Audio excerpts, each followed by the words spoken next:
Hello everyone, welcome back to my channel law friends Adda. हम लोगों ने इससे पहले वाली वीडियो में डिस्कस कर लिया था कि डाउरी प्रिवेंशन एक्ट 1961 क्या है,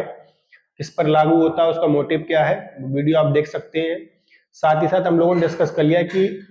डेफिनेशन ऑफ डाउरी यानी दहेज की परिभाषा क्या है। अब हम इस वीडियो में आज आपके जो जो जो भी आपके रिमेनिंग सेक्शंस रह गए थे, क्योंकि ये टोटल जो आपके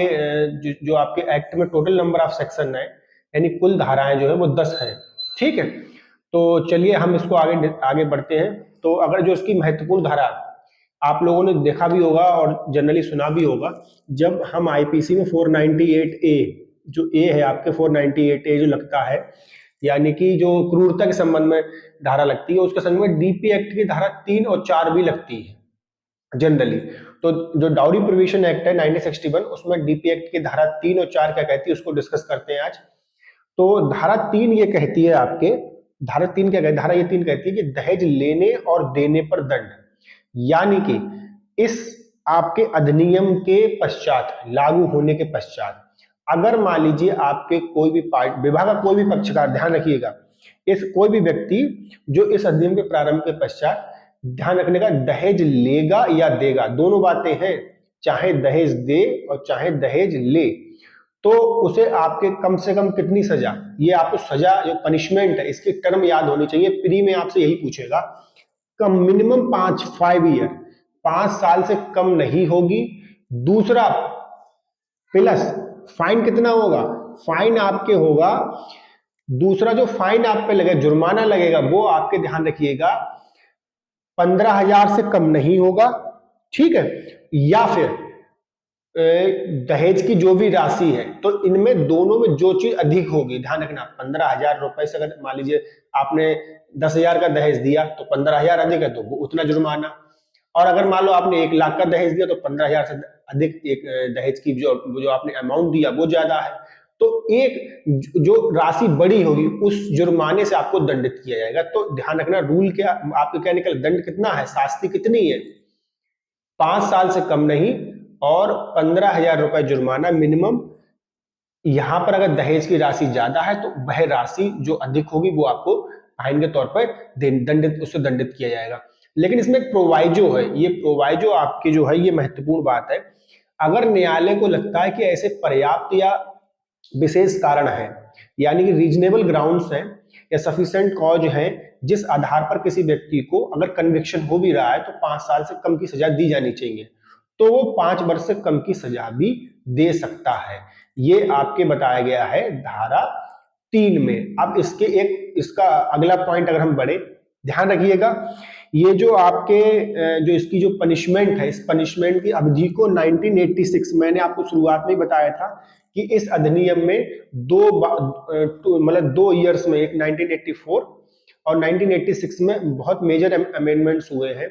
तो इन अमेंडमेंट्स को आपको ध्यान रखना है। तो इस जो टर्म है, यानी कि सजा की अवधि है, उसको 1986 के अमेंडमेंट के द्वारा बढ़ाया गया। तो ये भी क्वेश्चन आपके बन सकता है। चलिए अब इसमें अगली सब क्लॉज पढ़ते हैं। तो अगला सब क्लॉज ये कहता है कि इसको इस तरह से समझ सकते हैं। अगला सब क्लॉज ये कहता है कि अगर मान लीजिए विवाह का जो वधू पक्ष है, मतलब वधू ने कोई चीज मांगी नहीं है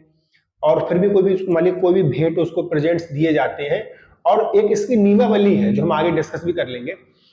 तो उस नियमावली के अंतर्गत अगर मान लीजिए वो एक जो दहेज की सूची बनती है कि कौन कौन से प्रेजेंट्स दिए जाते हैं, जिसमें दोनों पक्षकारों के साइन भी होते हैं, तो अगर उस सूची में कोई सामान दर्ज है और वधू ने, यानी कि जो ब्राइड है, उसने अगर उसकी मांग नहीं की है, तो ये आपके दहेज नहीं माना जाएगा। ऐसे ही मान लीजिए यही सेम रूल एप्लीकेबल होता है वर पक्ष पर। अगर मान लीजिए जो आपके गुरु में, उसने अगर कोई चीज पैसे की मांग नहीं की, किसी भी चीज की प्रॉपर्टी की मांग नहीं की है, और कोई भी प्रेजेंट उसको अगर दिया जाता है और वो सूची में दर्ज है कि ये प्रेजेंट दिया गया है, तो वो भी दहेज नहीं माना जाएगा। यहाँ पे एक क्लॉज शर्त ध्यान रखिएगा कि वो सूची में दर्ज होना चाहिए। ठीक है, अब अगली बात आती है। अगली बात यहाँ पर लिखा, जो अगर आप डायरेक्ट पढ़ेंगे तो इसमें क्या लिखा गया है, परंतु एक प्रोवाइजो और है, यह एक प्रोवाइजो फर्दर है, प्रोवाइजो कहता है जहां ऐसी भेंटें जो वधू द्वारा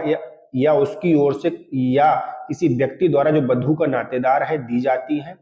वहां ऐसी भेंटें रूढ़िगत प्रकृति की हैं, उनका मूल ऐसे व्यक्ति के वित्तीय परिस्थिति को ध्यान में रखते हुए जिसके द्वारा या जिसकी ओर से भेंटें दी गई अधिक नहीं है। अब ये इस प्रोवाइजो में दो महत्वपूर्ण बातें जो आपको ध्यान होनी चाहिए। क्या लिखा गया? ये प्रोवाइजो कहता है कि अगर मान लो वधु पक्ष की ओर से कोई भी नातेदार हो, वधु पक्ष हो, कुछ भी कोई व्यक्ति अगर वधु पक्ष की ओर से है, पत्नी पक्ष की ओर से, तो वो अगर मान लीजिए आपके कोई ऐसी कोई भी प्रेजेंट्स हैं जो रूढ़ी के आधार पर, यानी कि आप समझ सकते हैं जैसे भारत आपके जो है डाइवर्सिटी का देश है, यहाँ पर कई संस्कृति निवास करती है। उत्तर में शादियों में किसी किसी प्रकार की प्रथा फॉलो की जाती है, पूर्व में किसी प्रकार की प्रथा फॉलो की जाती है, ठीक है। तो ये स्टेट मतलब राज्य दर राज्य ये बदलती रहती है। तो अगर मान लीजिए कोई प्रथा चलती है, उस आधार पर अगर वधु पक्ष को कोई चीज दी जाती है, तो पहली बात रूढ़ी के आधार पर दिया गया होना चाहिए। दूसरी बात, जो वधु पक्ष का जो भी नातेदार है, जो भी व्यक्ति है, चाहे पिता हो कोई भी व्यक्ति है, उसकी जो वित्तीय यानी जो आपकी आर्थिक स्थिति है उससे ज्यादा उसका मूल्य नहीं होना चाहिए। यानी वो अपनी जो भी अर्निंग्स है उनके अराउंड में ही वो चीज आपको देता है, तो ये दहेज नहीं माना जाएगा, ऐसा धारा 3 कहती है। अब आते हैं धारा 4 पर, अगले सेक्शन पर। धारा 4 बात करता है, देखो धारा 3 और धारा 4 अलग क्या है। धारा 3 आपने दहेज चाहे ले लिया हो चाहे दे दिया हो, यानी कि आपने अब डाउरी जो थी वो आपने ले ली है, या संपत्ति या प्रॉपर्टी या वैल्यूएबल सिक्योरिटी जो हमने पढ़ा था धारा 2 में, वो आपने ले लिया है या दे दिया है। लेकिन धारा 4 जो है वो ये दहेज इससे पूर्व की स्थिति है, इससे एक स्टेप पहले की स्थिति है।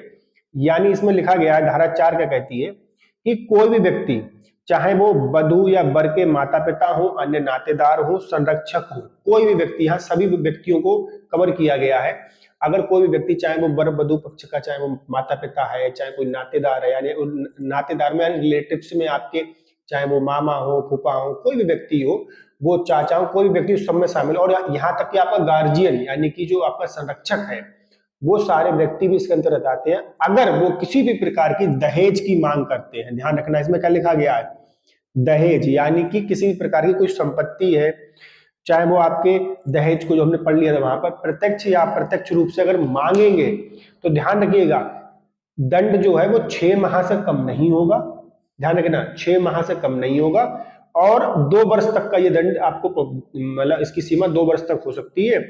और जुर्माना जो है वो 10,000 रुपए तक का हो सकता है, दंडनीय होगा। यहां पर भी प्रोवाइजो, तो देखो यहां पर आपको याद रखना प्री के लिए क्या, दंड कितना, 6 माह मिनिमम, मैक्सिमम 2 वर्ष तक, प्लस आपके 10,000 रुपए तक का जुर्माना डाल सकते हैं। लेकिन अगर कोर्ट चाहे, न्यायालय को लगता है कि पर्याप्त, वही आपके sufficient and cause, reasonable cause है, यानी युक्तियुक्त आधार है, कारण है, तो वो आपको इस 6 माह से कम को भी पनिश कर सकता है। लेकिन ध्यान रखना, अगर कोई व्यक्ति दहेज की मांग करता है और ये सिद्ध हो जाता है तो 6 माह से कम नहीं होगी, 2 वर्ष तक हो सकती है। लेकिन प्रोवाइजो यही है कि वो चाहे तो 6 माह से कम, यानी न्यायालय अगर चाहे,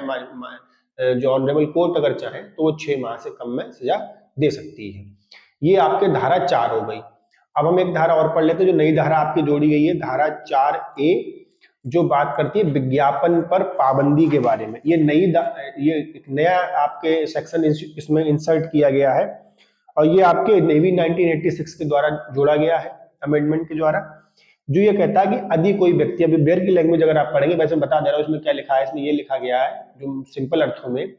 कि मान लीजिए आप किसी भी प्रकार का कोई भी लोहावना, विवाह के लिए कोई भी लोहावना वादा विज्ञापन नहीं कर सकते हो किसी भी समाचार पत्र, जर्नल, पत्रिका एक्सेट्रा में। जो ऐसा व्यक्ति करेगा और जो ऐसी पत्रिका आपके लिए मान लीजिए छापेगा ऐसा विज्ञापन को, तो उसको क्या नाम आपके 6 माह से कम नहीं और 5 वर्ष तक की सजा हो सकती है, और 15,000 तक का जुर्माना भी इसमें डाल दिया सकता है। अब देखो इसमें क्या लिखा, पढ़ते हैं अगर, यदि कोई व्यक्ति अपने पुत्र या पुत्री या किसी अन्य नातेदार, यहाँ पर सारे लोग शामिल है, ध्यान रखिएगा, मतलब कि अगर मान लीजिए कोई पर्सन ए है, उसका बच्चा, उसका बेटा, उसकी बेटी, या फिर मान लीजिए कोई रिलेटिव है, मान लीजिए कोई चाचा की भतीजी है, ठीक है, या फूफा का कोई आपके लगता है, मामा का भांजा लगता है, ठीक है, तो कोई भी रिश्तेदार भी यहाँ पे लिखा गया है कि विवाह के प्रतिफल स्वरूप किसी समाचार पत्र, नियतकालिक पत्रिका, इसको इंग्लिश में देख लेते हैं अगर हमें, तो offers through any advertisement in any newspaper, periodically, journal और through any other media any share in his property, यानी मेन पॉइंट ध्यान रखना, any share in his property और एनी मनी और both as a share in any business और other interest